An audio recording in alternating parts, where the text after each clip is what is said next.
dan melakukan banyak hal yang membuat ya jadi negara Amerika sekarang menjadi bahan sorotan karena ada ya seperti yang kita lihat lah ya, tidak mau menerima, melaksanakan tuduhan-tuduhan yang tidak ada buktinya. Kemudian ada kekerasan di Capitol, itu gedung Capitolnya. Hasilnya makin terpuruk, makin terhina, ya diblokir sekarang media sosialnya.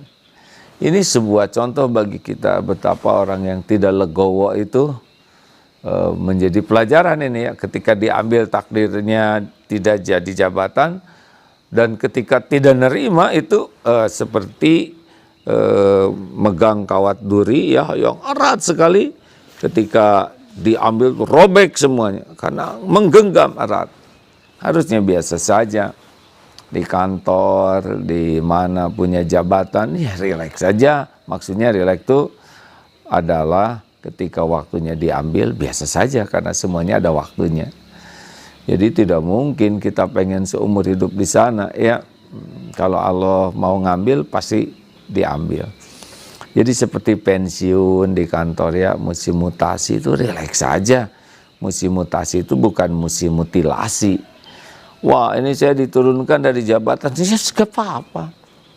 Kalau jabatan itu hanya membuat jadi fitnah, jadi tidak adil, kita tidak bisa mengemban amanah dengan baik, gak apa-apa diturunkan, dicopot ya tidak apa-apa.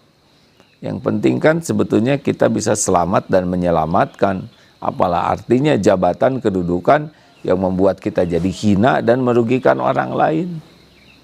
Tidak semua jabatan yang disandang itu kita sanggup mengamalkannya. Kalau kita menyadari tidak, mundur saja, tidak akan terhina. Jadi orang itu mulia bukan karena jabatannya, tapi karena kemampuan amanahnya.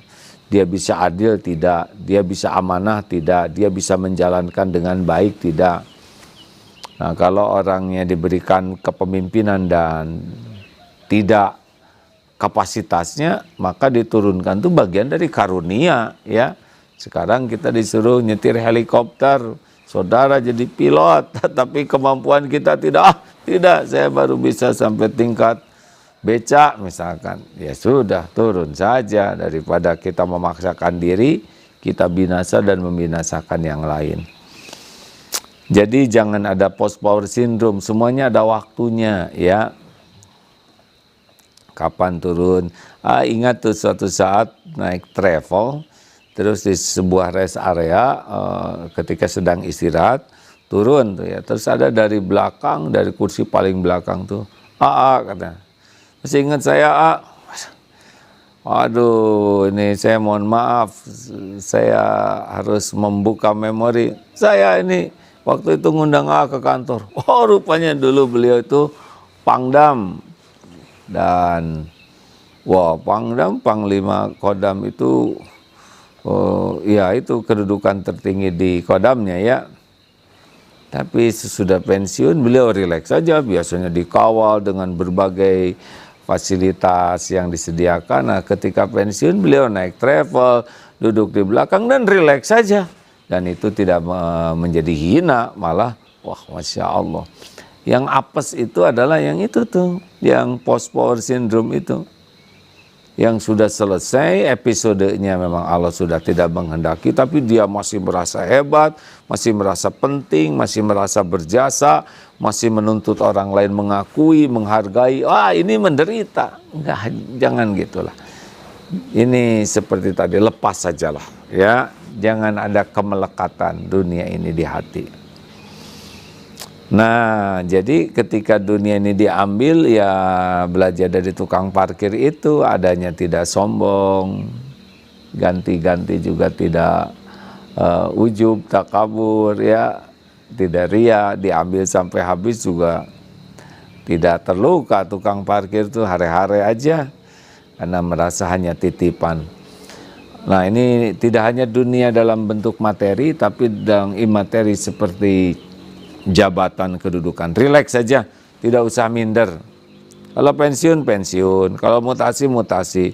Kalau tidak punya jabatan, ya syukuri. Dengan tidak ada jabatan berarti mungkin lebih banyak waktu untuk belajar, lebih banyak waktu untuk ibadah, lebih banyak waktu untuk melakukan hal-hal yang manfaat tanpa disorot, tanpa wah, udahlah. Rekan-rekan sekalian ya, ini karena lahir dari keluarga tentara, ayah seorang prajurit, sudah lama lihat kehidupan militer ya.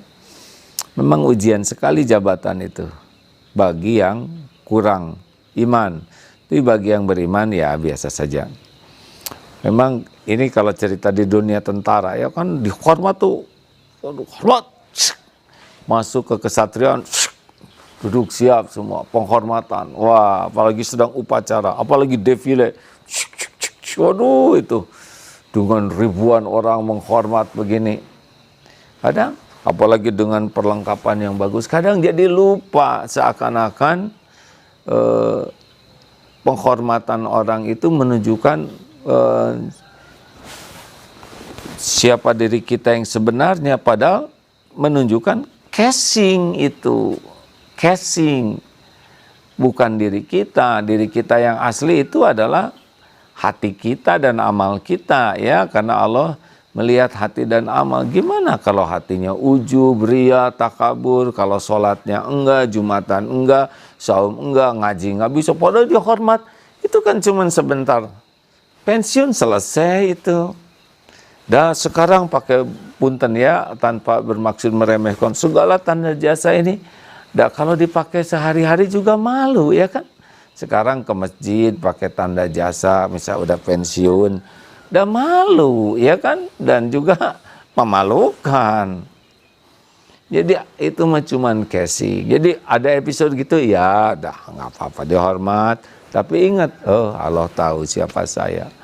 Ada yang kelihatannya hebat, pada nggak sholat, berzina, ngambil itu barang orang. Terus apa yang hebat? Dan penghormatan itu kan perintah saja. Kalau orang menghormat karena memang itu menjadi pekerjaannya menghormat, bukan menghormat pribadi kita aslinya ya. Karena walaupun komandannya jelek tetap saja menghormat. Nah, jangan kemakan oleh penghormatan, fasilitas, kemudian diperlakukan spesial. Itu adalah jebakan yang membuat kita tidak jujur kepada diri sendiri. Toh kalau kita dihormat orang ya nggak apa-apa, memang episodenya begitu. Tapi jangan sampai nipu diri kita. Jadi kita nggak jujur terhadap diri. Seakan-akan kita hebat, kita penting. Mana? Itu kan casing. Pernah ada seorang bos yang pidato, kita harus menjaga integritas. Integritas, kata supirnya. Integritas apa bos? Semalam mesum saya ngantar. Ada yang bicaranya bagus tapi yang terdekat tahu. Dan beda antara perkataan dengan perbuatan. Makanya jangan biasa-biasa aja lah. Juga kita kalau punya saudara, punya jabatan, teman punya jabatan, ya biasa aja. Jangan kagum-kagum kartu namanya dibawa kemana-mana, potretnya dibawa kemana-mana. Kita sengaja pengen dipotret bareng karena itu punya jabatan. Itu kalau nggak ditangkap ya, pas giliran ditangkap dihapus kan. Makanya ya, kalau lihat orang punya jabatan, pangkat, ya ini lagi diuji nih. Ini lagi diberikan ujian oleh Allah. Belum tentu lulus ya, jadi jangan kita nebeng beken. Juga kalau kita jadi guru misalkan ya, terus murid ada yang punya jabatan ini, jabatan itu, kita nggak usah nebeng beken. Itu dulu murid saya tuh ya. Dulu dia terus mau apa ngomong gitu, itu kan nebeng beken, biasa aja, tidak usah merasa. Karena orang punya jabatan bukan karena didikan kita. Orang punya jabatan jadi menteri, jadi gubernur, itu bukan karena pendidikan kita, itu karena garis yang Allah berikan kepada dia, ujian untuk dia. Nah, kita jangan merasa ini jerih payah saya, ini hasil oh pendidikan saya jangan, makin saya kita sebutkan, makin jelek kita tuh, makin kualitas terendah ya. Karena menunjukkan kurang iman, kurang paham, dan nebeng beken, tidak bagus ya. Tapi kalau ada yang nanya itu murid, ya dulu pernah sekolah di pesantren kami, alhamdulillah. Dah gitu, tidak usah, oh itu santri kami ini, udah. Itu jadi bukan karena dididik oleh kita, itu karena jadi karena ketentuan Allah, dia harus jadi diuji itu.